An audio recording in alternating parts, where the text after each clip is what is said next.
안녕하세요. 소설가 임효영입니다. 좋은 하루 보내고 계신가요?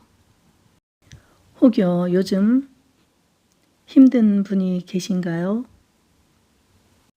나만 힘든 게 아닌가 고민하고 계신가요? 그러나 사람들은 누구나 걱정 한두 개는 안고 산답니다. 나만 아픈 게 아니니 힘을 내십시오. 어차피 안 될 일은 고민해도 소용없습니다. 저도 많이 힘들 때가 있었습니다. 그럴 때마다 이 시간이 지나가리라 생각하며 견디었습니다. 여러분들 제 채널에서 위로의 시간이 됐으면 합니다. 소설을 쓴다는 것은 생각보다 힘든 일입니다. 출산의 고통을 겪어야만 소설 하나가 나옵니다. 물론 듣기에는 술술 읽히니 쉬워 보일 수도 있습니다. 원래 남이 하는 건 다 쉬워 보입니다. 힘들지만 여러분들의 응원과 격려가 있어서 이겨낼 수 있습니다. 오늘 의문의 전화 한 통 9회 시작하겠습니다. 편안하고 행복한 시간 되십시오. 서울 도착했어? 응, 뭐 하고 있었어? 나 청소했어. 이제 느긋하게 앉아 커피 마시는 중. 같이 마시고 싶다. 누구 생각하며 마시고 있었어? 질문한 사람이나 대답할 사람이나 애들처럼 킬킬거렸다. 연애는 사람을 바보로 만드는 것 같았다. 물어보나 마나한 질문이었다. 집이야? 민주가 물었다. 응, 집에 도착해서 씻고 전화하는 거야. 얼른 푹 자. 피곤하잖아? 있잖아. 나 기차에서 골아 떨어졌었어. 하나도 안 피곤해. 세주는 식구들과 같이 살고 있는지 주변이 조용한 것 같지는 않았다. 부모님과 같이 산댔지? 세주는 그렇다고 했다. 우리 애들 들어왔다. 나중에 전화할게. 참, 아무 때나 해도 돼? 그럼 나야 24시간 언제나 상관없어. 총각이어서 확실히 그런 게 참 편하구나. 아니, 지금 그 반응은 그럼 뭐 유부남이라도 사귀어 봤었다는 거야? 세주는 아이처럼 투정하는 버릇이 있었다. 귀여웠다. 아니 바보야. 그런 걸 꼭 사귀어 봐야 하니? 그렇다는 거지. 아, 난 또. 알았어. 그런데 오늘도 남편은 집에 없나 봐? 나도 아무 때나 전화해도 되는 거야? 아니, 우리 남편은 불특정 시간에 집에 들어와서 아무 때나 하면 안 돼. 대신 내가 미리 말해줄게. 미안. 이혼한 줄 알았더니 아니었나 보네. 할 수 없지. 그건 내가 감수해야지. 고마워서 어떡하니? 2026년 현재. 묘령의 여자로부터 다음날 다시 문자가 왔다. 전화 통화하고 싶은데 가능하신가요? 통화는 불가합니다. 남편과 함께 있어서요. 네, 그럼 문자로 말할게요. 아직도 할 말이 있으신가요? 전 분명 구세주와는 다시 만날 일도 없고 까맣게 잊힌 남자라고 이미 말씀드렸는데요. 당신의 말을 듣고 그렇게 믿으려 해도 당신이 세주 씨에게 보낸 문자가 자꾸만 신경이 쓰인단 말입니다. 정말 왜 그러세요? 전 원래 좀 장난기가 있는 사람이라 글로 좀 장난을 친 거예요. 당신이 세주의 전화를 다 뒤져봤다니 이미 알고 있겠지만 우리는 헤어진 지 10년이 넘었고 10년여 동안 단 한 번의 문자와 통화뿐이었잖아요. 그것도 이미 2년이 넘었고요. 장난이라고요? 유부녀와 유부남이 맞바람을 피워놓고 그것 때문에 나라는 여자는 파혼 위기에 처했는데 장난이라고요? 당신은 아주 지저분한 여자입니다. 그 역시 여자 관계가 복잡하고요. 그래서 난 당신들이 다시 만나지 않으리라는 확신이 들지 않습니다. 세주의 약혼녀는 좀 이해하는가 싶다가도 또다시 같은 얘기를 하고 또다시 같은 얘기를 꺼내며 점점 히스테릭해졌다. 그녀는 요즘 그와 다투면서 그녀가 듣고 싶은 확실한 말을 듣지 못해 화가 나 있는 것 같았다. 여자가 남자와의 싸움에서 듣고 확인하고 싶은 건 흔들리지 않는 사랑일 터였다. 너만을 사랑해. 너 아니면 안 돼. 당신이 아무것도 아닌 여자들에게 신경 쓰는 게 너무 마음 아파. 세주는 대충 그런 진정성 있는 말을 하면서 무릎을 꿇었어야 했다. 그렇다고 세주에게 전화해서 제발 그녀를 진정시키고 나와의 관계를 빨리 잊게 만들라고 명령할 수도 없었다. 그렇게 되면 일이 더 꼬일 수도 있을 터였다. 그리고 어차피 그의 바뀐 번호도 기억하지 못한다. 묘령의 여자는 이미 끝난 우리 사이가 똥을 누고 밑을 닦지 않은 듯 개운하지 않은 무엇이 있다고 결론을 짓고는 신경이 날카로워 있었다. 민주는 이미 공인이었다. 10번을 물어봐도 그녀가 화가 풀릴 때까지 조용히 설득해야 했다. 공인이 된 민주 입장에서 아무리 오래전의 일이라 해도 남자 문제가 터져 나온다는 건 치명적이지 않을 수가 없었기에 입이 있으나 하고 싶은 말을 다 할 수가 없어 답답했지만 화를 낼 수도 없었다. 그리고 그녀는 지금 파혼 위기라지 않은가. 그녀를 생각하면 안타까웠다. 재혼을 앞에 두고 남자의 바람기 때문에 고민하는 여자란 얼마나 아플 것인가. 민주는 그녀의 입장이 되어보지 않아 그녀만큼 아픔을 공감하지 못할지도 몰랐다. 민주는 다만 어서 빨리 묘령의 여자와 구세주 사이에서 벗어나고 싶었다. 아니 사실 이미 벗어나 있었다. 우린 지금 아무 사이도 아니었으니까. 아무 사이도 아닌 민주 때문에 그녀가 아파하는 게 마음이 아팠다. 아무리 설득하려 해도 그녀의 의심은 점점 집요해졌다. 지금의 민주는 그가 색바랜 추억의 남자일 뿐이었다. 하필 이 타이밍에 터져 나왔다는 게 어이없었지만 그녀가 민주 자신을 공인이란 걸 모르게 이 사건을 끝내기 위해 민주는 세밀히 신경을 써야 했고 하고 싶은 말을 다 할 수가 없었다. 앞으로 전혀 만나지도 않을 잊힌 사람으로 인해 자꾸만 문자가 오고 전화하려 하는 그의 여자 때문에 온 신경이 곤두서 있었다. 만약 이 사실이 드러난다면 여타 사정은 뒤로하고 오직 여자가 확실하게 이혼이 되지 않은 상태, 즉 가정이 있는 여자가 바람을 피웠다는 그 사실 하나만 부각될 것이 뻔했다. 민주는 겁이 많았다. 만약 세주의 사건이 알려져 유튜브 채널 영상에 부도덕하다느니 더러운 여자라는 댓글이 달린다면 죽어버릴지도 몰랐다. 민주는 그걸 일일이 해명할 자신이 없었다. 옳고 그름은 뒤로하고 사람들의 손가락질과 마녀사냥의 비판을 도저히 감당해낼 수 없을 것 같았다.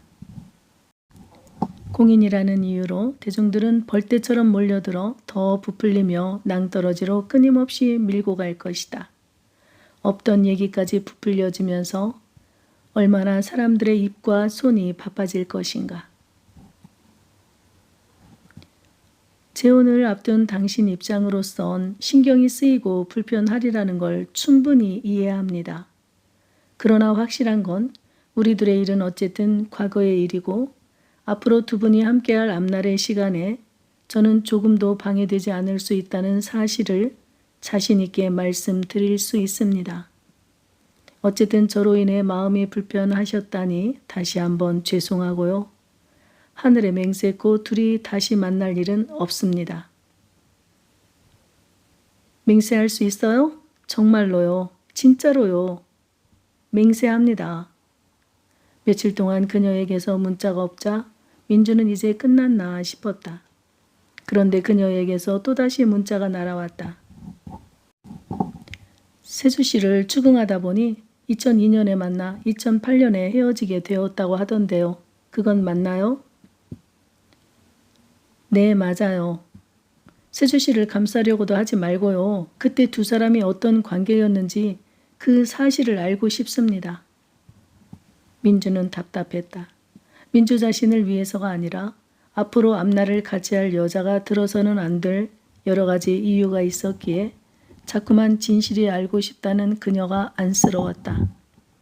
같은 여자 입장으로 미안한 마음도 있었지만 한편으론 지나간 사랑을 가지고 너무 집요한 것 같아 짜증도 났다. 그러나 한편 생각해보면 미래를 같이 하려는 입장에서 그것도 처음 결혼도 아니고 재혼이니 얼마나 답답할 노릇인가. 재혼에 실패하지 않으려는 그 여자의 마음이 10분 이해가 갔다.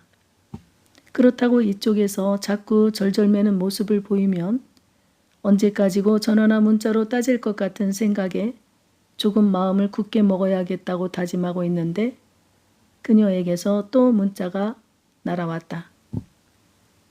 두 사람이 거리가 먼데도 불구하고 그토록 오랜 시간 동안 만난 걸 보면 둘 사이는 단지 섹스 파트너였다는 세조 씨 말과는 달리 보통 사이가 아니었을 수도 있지 않을까? 그런 생각에 미치면 심장이 불규칙해지고 잠을 자려고 누웠다가도 벌떡 일어나 앉아 밤을 지새우곤 한답니다. 저로서는 두 사람의 문제로 도저히 잠을 잘 수가 없어요. 뭔가 석연치 않은 그 무엇이 저를 힘들게 합니다. 언제 또 당신에게 구세주가 만나자고 할지 모르고 그럼 당신은 사랑으로 기억하고 있는 한 남자의 말을 믿고 또다시 만날 수도 있는 거잖아요. 지금도 사실 둘이 만나고 있으면서 거짓말을 하는지 누가 알겠어요? 여보세요. 좀 심하시군요. 난 그 남자를 만날 생각도 없고 나 역시 새로운 남자와 재혼해 행복하게 살고 있습니다. 당신의 발언은 지금 현재의 우리 가정을 가차없이 흔들어 놓는 발언이군요. 치욕적입니다. 저의 입장은 그렇습니다. 지나간 남자를 굳이 욕할 이유도 없고 그땐 둘 다 철이 없었고 젊었기에 불장난 정도로 이해하십시오. 이런 일로 이제 다시는 나에게 문자하지 마세요. 불편합니다. 민주는 사실 재혼이 아니고 남편과 다시 합쳐 살고 있었지만 그렇게 말한다면 그녀가 더 민주를 괴롭힐 것 같아 그렇게 둘러댔다. 세조 씨 말로는 당신이 공인이라 하던데 공인이었으면 더 행동을 똑바로 하셨으면 얼마나 좋았을까요? 아쉽군요. 민주가 세게 나가자 그녀는 더 세게 나왔다. 팽팽한 긴장감이었다. 기어코 민주가 고민하고 있던 공인까지 알아버린 것이다. 그녀의 경고조의 말이 화살이 되어 심장에 박히는 것 같았다. 그녀가 민주가 공인이라는 걸 어디까지 알고 있는지, 왜 그런 이야기를 세주는 했는지 그에게 전화해 따지고 싶었다. 계속 이렇게 나오신다면 전 전에 말한 대로 내일 날이 밝는 대로 경찰에 가서 당신을 신고할 수밖에 없습니다. 지나간 오래전 남자의 말 한마디로 이렇게까지 제가 당신에게 협박받을 일 없으니 그리 아세요. 지렁이도 밟히면 꿈틀하는 법. 민주는 더 이상 죄인처럼 절절맬 수 없겠다는 판단이 들었다. 제발 고소하세요. 구세주가 나한테 한 말이 거짓인지 당신들이 만나고 있으면서 나를 농락하는 건지 저도 이참에 확실히 알고 싶습니다. 좋아요. 내일 아침 날이 밝으면 서둘러 접수하겠습니다. 앞으로는 우리 문제를 경찰에 맡기고 당신은 이제 더 이상 직접적으로 저에게 문자나 전화하지 않기를 부탁합니다. 제 가정이 파탄나는 것도 더 이상 참을 수 없습니다. 2002년 20여 년 전 2박 3일을 꿈결 같은 시간을 보내고 서울로 올라간 세주는 하루에도 수십 번 전화를 걸어왔고 그런 그가 좋았다.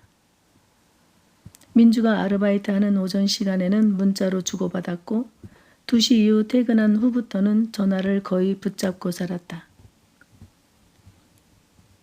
회사 직원들 눈치 안 봐도 돼? 난 개인적인 일이라 사무실에 사람들 별로 없어. 신경 쓰지 않아도 돼. 눈치를 보니 세주의 일이 조금 안 풀리고 있는 것 같아 꼬치꼬치 캐물을 순 없었다. 요즘 경기도 그렇고 그냥 하는 일이 바쁘지 않아. 사실 꼭 서울에 있을 이유도 없어졌어. 요즘 그 정도로 힘드나 보네. 처음에 방송 관계되는 일이라 흥미가 있었는데 이 일도 하다 보니 나하고 그렇게 적성이 맞는 것 같진 않더라고. 사람이 하고 싶은 일을 해야 신이 날 텐데 요즘 그냥 그래. 민주는 뭐라고 해줄 말을 찾기가 힘들었다. 대한민국은 몇 년 전에 IMF를 맞이했고 경기는 그 이후 계속 바닥을 향해 내리꽂히고 있었다. 도대체 살아날 가망이 없는 경기를 바라보며 사람들은 불안한 심리가 작동했고 너나 없이 힘들다고 말하니 세주의 일도 경기를 타는가 조심스레 그렇게 생각했다.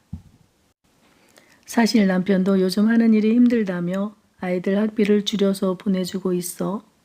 민주 역시도 앞으로의 삶이 막막했지만 그래도 열심히 아르바이트라도 하며 몇 년만 버티면 좋은 세상이 오리라 막연한 희망을 붙잡으며 살고 있었다. 서민들은 모였다 하면 바닥 밑에 지하가 있다는 둥 서민들의 삶은 예측하지 못할 공포로 나날이 피폐해져만 갔다. 집을 담보로 대출을 한 사람들은 이자가 하루가 다르게 고공행진을 하고 있어 수입의 많은 부분을 이자로 감당해야 할 정도였다. 반대로 여유가 있어 은행에 돈을 예치한 사람들은 이율이 거의 사채 이자여서 앉아서 돈 놓고 돈 먹기의 세상이었다. 빈익빈 부익부로 서민들은 수입의 많은 부분을 이자로 감당하고 있었다. 나 오늘 대구 내려가려고. 오늘 또? 엊그제 왔다 갔잖아. 민주는 깜짝 놀랐다. 1년에 한두 번 만나게 될까 생각했었는데 무슨 같은 동네 사는 연인들처럼 일주일에 몇 번씩 내려오니 민주는 어리둥절했다. 왜? 우리가 며칠 만에 다시 만나면 안 되는 이유라도 있어? 아니, 그게 아니라 서울서 대구가 어디라고 그렇게 자주 내려오냐는 거지. 뭐 보고 싶지 않다면야 할 수 없지. 그의 뾰루퉁 삐진 목소리가 귀여웠다. 아니, 나야 보고 싶지만 너무 자주 내려오면 생활에 문제가 생기는 게 아닌지. 그래서. 괜찮아. 민주만 시간 된다면 지금 당장 내려가도 돼. 우리가 얼마나 이렇게 만날 수 있겠어. 시간 될 때 열심히 만나자. 그 이후로도 이틀이면 멀다 하고 내려오는 세주의 대구행으로 민주는 삶이 정신없이 바삐 돌아갔다. 그러나 그가 온다고 하면 민주는 급한 일이 없는 날은 무조건 반기게 되었다. 아니 급한 일이 있다 하더라도 뒤로 미루고 미친 듯이 쫓아나갔다. 언제 다시 만날 수 없는 상황이 될지 모른다는 이유로 그를 쫓기듯 그냥 마구 받아들이게 되었다. 아이들이 학원을 다녀오면 밤 10시나 되어야 집에 돌아왔기 때문에 민주는 그와 만나 저녁을 먹고 그리고 부랴부랴 모텔로 들어갔다. 어느 때는 만나자마자 모텔부터 찾아 들어갔고 음식은 사랑이 끝나고 시간 아끼느라 배달시켜 먹을 때도 있었다. 그러나 시켜 먹는 음식은 한정되어 있었고 몇 번 먹다 보니 맛이 없었다. 거기다 둘은 가난했으므로 경제적인 것도 신경이 쓰였다. 하루는 민주가 물었다. 시켜 먹는 밥 지겨운데 오늘은 내가 김밥 만들어 갈까? 우와, 나야 시켜 먹는 밥 사실 벌써부터 지겨웠는데 그래주면 고맙지. 민주는 발빠르게 슈퍼를 다녀와 손빠르게 김밥을 만들었다. 넉넉히 싸서 아이들 자율학습 끝나고 밤늦게 돌아와 먹을 것도 남겨놓고 가지런히 포장해서 세주를 만나러 나갔다. 둘은 언제나 그렇듯 서로를 미친 듯이 원했고 하나가 되었다. 둘은 열렬히 사랑했다. 사랑이 끝난 후 모텔의 미니 테이블에 앉아 가지런히 싸온 김밥과 김치와 슴슴하게 끓인 된장국도 펼쳐놓고 먹었다. 젊은해지고 희한하게 국이 있으면 더 좋아했다. 조심스레 김밥을 하나 입에 넣은 세주가 눈을 치켜뜨며 말했다. 맛있다. 김밥 하나를 집어 입에 넣고 맛을 음미하더니 바로 눈이 동그래지고 보리 위로 당겨 올라가며 기대 이상이라는 표정을 지었다. 몇 번의 식사를 하면서 세주의 입맛을 어느 정도 파악한 민주는 세주가 좋아할 만한 맛을 상상하며 즐거운 마음으로 정성껏 김밥을 쌌지만 그래도 혹시 입맛에 맞지 않으면 어쩌나 살짝 긴장했었는데 만족한 표정을 지어주어 좋았다. 세주는 한자리에서 김밥을 3줄이나 먹었다. 배고팠나 봐? 배도 사실 고팠지만 그것보다 진짜 맛있었어. 맛없으면 김밥을 어떻게 3줄이나 먹겠어. 남자들이 그렇듯 그도 고맙다는 말을 잘 사용하지 않는 편이었는데 민주가 싸온 김밥 앞에서는 고맙다고 말해주었다. 아마 직접 만들어 왔다는 정성에 감동에 더 맛있게 먹어주지 않았을까 생각했다. 김밥 좋아해? 그냥 뭐 특별히 좋아하는 편은 아닌데 오늘은 의미가 다르지. 나는 솔직히 시중에서 파는 김밥은 반줄도 못 먹어. 오늘 진짜 많이 먹은 거야. 원래 어떤 음식이든 맛있는 음식은 계속 들어가잖아. 주인님이 좋아하는 음식은 위가 거부하지 않고 계속 받아들이나 봐. 별거 아닌 김밥 하나에 고마워하자 더 괜찮은 남자로 보였다. 맛있게 먹어주니 민주는 덩달아 행복했다. 참, 나 할 말 있어. 세주는 갑자기 정색하고 말했다. 민주는 무슨 말을 하려고 그러나 가만히 들을 준비를 했다. 요즘 일도 그렇고 내가 굳이 서울에 꼭 있어야 하는 건 아니라서 이참에 나 대구로 내려올까 봐. 왔다 갔다 차비도 그렇고 모텔비에 음식값에 서로 지금 부담이잖아. 민주가 걱정하고 있던 문제가 거론되었다. 하긴 나도 세주랑 통화하면서부터 핸드폰 요금이 100만 원 가까이 나오고 있어. 우리 이러다 곧 사채 쓰는 거 아니야? 민주도 그 정도 나왔구나. 나도 사실 전화비가 그 정도 나와서 우리가 어떻게 해야 하나 고민 중이야. 그렇다고 통화 시간을 줄이기가 잘 안 되고 말이야. 우린 전화만 잡았다 하면 기본이 2시간이니 그렇게 나오고 말고 둘의 전화비가 합치면 한 달에 200만 원이나 되는 거네? 지금 공무원 봉급이 100만 원이 안 되는데 우리가 앞으로 어떻게 하면 좋을지 나도 모르겠어. 그랬다. 우린 전화만 잡으면 2시간이 짧았다. 전화비가 계속 올라가고 있는데도 서로 먼저 끊지를 못했다. 무슨 할 말이 그렇게 많은지 앞으로 이런 식으로 만날 수는 없었다. 이곳으로 내려온다면 직장일은 어쩌려고. 요즘 하는 일이 좀 힘들기도 해서 아예 다른 일 준비하면서 이참에 좀 쉴까 싶어. 그래서 민주집 가까이에 원룸을 얻을까 하고. 아니, 얼마나 살지도 모르는데 대구에다 집을 얻는다고? 아무래도 우리가 장기전으로 만나려면 여러모로 그게 편하지 않을까? 내가 올 때마다 불특정 다수가 들락거리는 모텔로 들어가는 것도 사실 별로잖아. 그야 그렇지. 어쩔 수 없이 들어가는 거야. 모텔 들어갈 때마다 나도 아주 죽을 맛이야. 왔다 갔다 시간도 그렇고 그리고 지금 우리 만나는 방법으론 길게 가기엔 사실 경제적으로 불가능한 일이었다. 민주 역시 아르바이트 하면서 버겁게 살고 있었다. 그가 내려온다면 민주는 무조건 환영이었다. 그러나 조심스럽게 다시 한번 물었다. 그렇다고 우리가 결혼할 사이도 아닌데 대구로 내려온다는 게 말이 돼? 난 괜찮아. 민주만 좋다면 난 다음 주에라도 당장 내려올 수 있어.